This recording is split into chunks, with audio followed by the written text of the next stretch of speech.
Now, last Friday, the file-sharing site, the Pirate Bay, was dealt a major blow when 4 defendants associated with it were actually convicted of copyright violation by the country of Sweden. Now, the men were sentenced from 1 year in prison in order to pay nearly $4 million in damages to movie studios. So find out what this means for the future of file sharing in The Loop.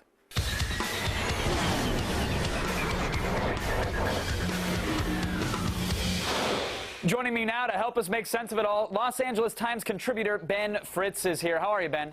I'm good, Kevin. How are you? I'm doing very well, thank you. You did a great job. You covered the trial for the LA Times. But if you could, for myself and for the guys at home, break down exactly what these guilty charges are in Sweden versus the Pirate Bay. What exactly were they convicted of? Sure. Well, they were convicted of facilitating copyright violation. So that means they didn't actually do the piracy themselves, but they hosted a site with links that made it really easy to engage in piracy. So they kind of facilitated it, which is almost the same thing in the law's eyes. And that's really it? Is that what they were? That was solely what they were busted for? Well, they were, but if you've ever been to Pirate Bay, you know it's a massive site that makes it much easier to find all the pirated material on BitTorrent. If that didn't exist, it'd be really hard to find all the stuff on BitTorrent. Sure, but if I'm, I don't know, if I'm Jeeves of Ask.com, or yes. if I'm, John Google, aren't I concerned because you could easily use one of my search engines to find the same torrents that sites like the Pirate Bay are linking to? Totally. I think that's definitely a concern that people have brought up, but I guess the difference would be that there are other things to do on Google, and the only reason Pirate Bay exists is to search BitTorrent for the material on it, which is almost all illegal. They have an excellent community with really, really intelligent arguments in their forums, and they have Shock the Monkey ads, which are always great. You could win an iPod or enlarge your penis. That's cool. Yes, that's right. Well, so there is more to offer, but because of that, did it come to a surprise to anyone? Were you expecting that these guys would be found guilty? It was a little bit of a surprise just because the laws are different in Europe and in Sweden especially, where they're much more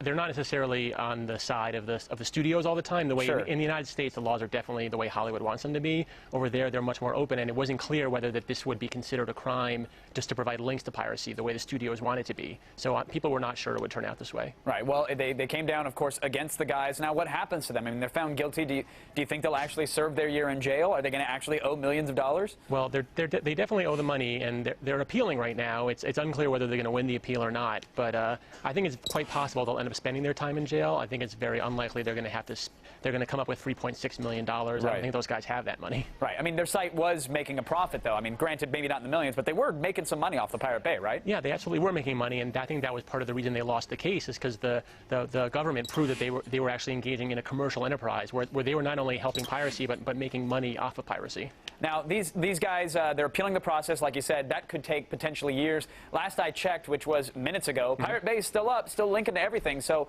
what does this verdict even mean? Does it mean nothing until several years from now, once the appeal is done? Yeah, and by then, obviously, there'll be lots of other sites. I think the main reason is not that they think they can shut down Pirate Bay or even stop piracy immediately, but they basically want to make it harder for people to start the next Pirate Bay. If you're going to start the next one, they want you to think, gee, if I do this, I might end up going to jail and owing millions of dollars. Right. That's their hope. Right. Or making a lot of money while prolonging that verdict for years and years and years. They're also sending that message. But, Ben, the question that's on my mind is that, this is maybe a good thing, right? Because had the Pirate Bay not been found guilty, maybe the entertainment industry would have either focused back on the end user or taken their fight directly to the ISPs that give people access to these sites. Couldn't that have led to something worse had they not been found guilty? Yeah, that's true. The studios and labels want to find some way to get at piracy, and they tried suing individuals. That didn't work. Now they're going after kind of the big fish who run the major BitTorrent linking sites. And you're right, if that hadn't worked, they'd try a different strategy that might come down harder on the individuals doing the downloading. All right. Well, for now, we'll hold our breath and hope nobody's going to jail for a couple years, because I really need to get the latest Britney Spears without walking to the Best Buy. So, Ben, I appreciate it, man. Thank you so much for coming on and keeping us in the loop. Sure thing.